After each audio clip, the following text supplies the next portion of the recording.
সবাইকে good morning. কেমন আছেন সবাই? আর একটা নতুন ব্লগে সবাইকে স্বাগত জানাই। আজকের আমরা সবাই বাড়ি চলে যাব, টিফিন খেয়েই বেরোবো। মা আর কাকিমা দুজনে মিলে এখানে তেলে ভাজা করছে, বাঁধাকপির পকোড়া, মিষ্টি কুমড়ো, বেগুনি। আর কয়েকদিন পরে বেশ ওয়েদারটা আজকে ভীষণ ভালো।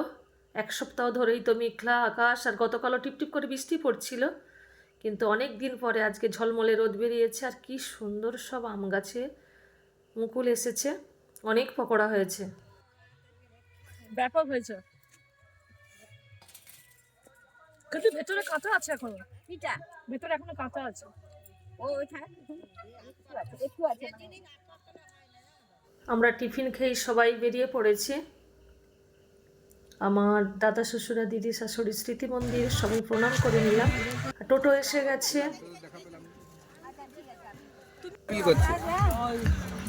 সবার সঙ্গে দেখা সাক্ষাৎ করে ঠাকুর প্রণাম করে আমরা রওনাও দিয়ে দিয়েছি। সবার খুব মন খারাপ হয়ে গেছে। বছরে একবার সবার সাথে দেখা হয়, পিসিমণি, পিসিমশাই, কাকু, কাকিমা, দেশের বাড়ির সবার সঙ্গে। আর রাস্তায় আস্তে আস্তে এত সুন্দর লাগছে। গ্রামের এই প্রাকৃতিক দৃশ্যগুলো সত্যি ভীষণ ভালো। আর একদম বর্ষাকালের মতোই চাষবাস হয়, দুপাশেই সবুজ ধান ক্ষেত, সবে রোয়া হয়েছে। গ্রামের প্রাকৃতিক দৃশ্য এত ভালো লাগে। এই যে সারি সারি তাল গাছ, বড় বড় পুকুর, রাস্তার ওপরে সব গরু বাঁধা, মাটির বাড়ি, খড়ের বাড়ি। কিন্তু এখন এই গ্রামের রাস্তাগুলো, আগে আমরা দেখেছি সবই মাটির রাস্তা ছিল, এখন সব ঢালাই রাস্তা হয়ে গেছে। এখন আর আগে যাতায়াত করতে খুব অসুবিধা হতো। আমরা মিনিমাম 45 মিনিট, 1 ঘন্টা, পৌনে 1 ঘন্টা আমরা হেঁটে যেতাম এই সব রাস্তা। আর এখন সব টোটোতে যাতায়াত। আর আমরা দেখতে দেখতে এসেও গেছি খেয়াঘাটে। আমরা যখন আসি তখন খেয়া ওপারে ছিল, এপারে এসেছে। এগুলো সব মাছ ধরা নৌকা। আমরা খেয়াতে উঠছি। আজকে দুপুরে রান্না করছি বেগুন ভাজা, আমের চাটনি, ঝিঙ্গা পোস্ত আর মাশরুমের তরকারি করব। মাশরুমটাকে ম্যারিনেট করে নিয়েছি, আর এখানে মশলাটাও বেটে নিয়েছি। কড়াইটা বসিয়ে দিয়েছি, তেল গরম হয়ে গেছে। প্রথমে সাদা তেল দিয়ে দিয়েছি, ওপর থেকে লবঙ্গ, এলাচ, দারুচিনি তেলের ওপরে দিয়ে দিলাম।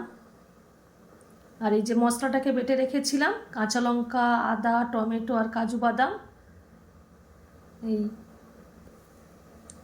মশলাটাও দিয়ে দিলাম।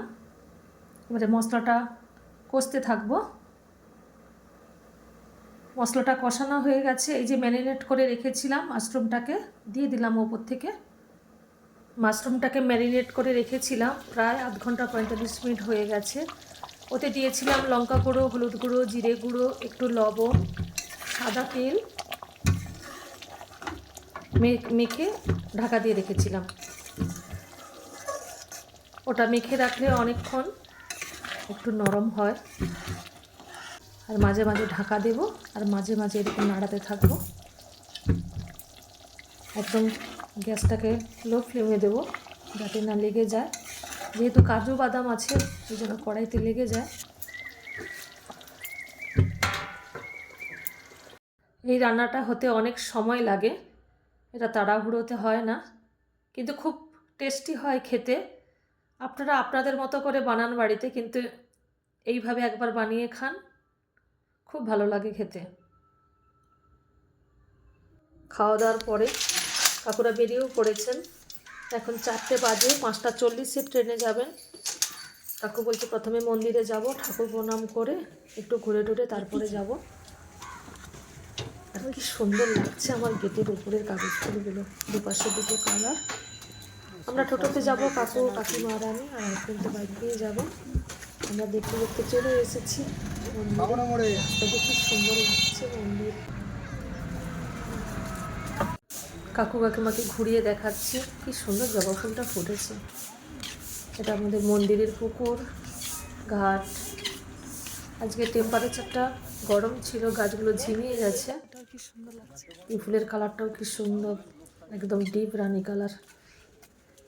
কাকু কাকিমা বছরে একবারই আসেন, 1 সপ্তাহের জন্য।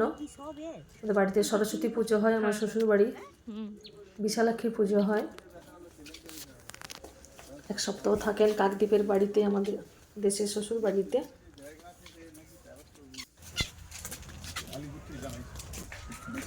আর আমাদের এই মন্দিরের পুকুরের নাম অমর সায়র। আপনি ঘুরে ঘুরে দেখছেন, বলছে এত গাছপালা দেখভাল করেন চাটিখানি কথা না, এবং কি সুন্দর কাটিং করে রেখেছেন। আগে যেমন এখানে বিভিন্ন কালারের ডালিয়া ফুল, গরম পড়ে গেছে, ফুলগুলো ছোট হয়ে গেছে। এই ফুলটাও কি সুন্দর দেখতে, কত রকমের কালার। এখন 5টা বাজে, 5:26 প্রার্থনা। আমরা সবাই ঠাকুর প্রণাম করে বেরিয়ে যাব স্টেশনে। এই এক সময় বর্ষাকালে কি এইসব জল কাকু কাকিমাকে স্টেশনে পৌঁছে তারপরে আমরা বাড়ি ফিরবো। এটা ফোয়ারা। এখনও মন্দিরের গেট খোলেননি, এই জন্য আমরা একটু বাগানে ঘুরে দেখছি।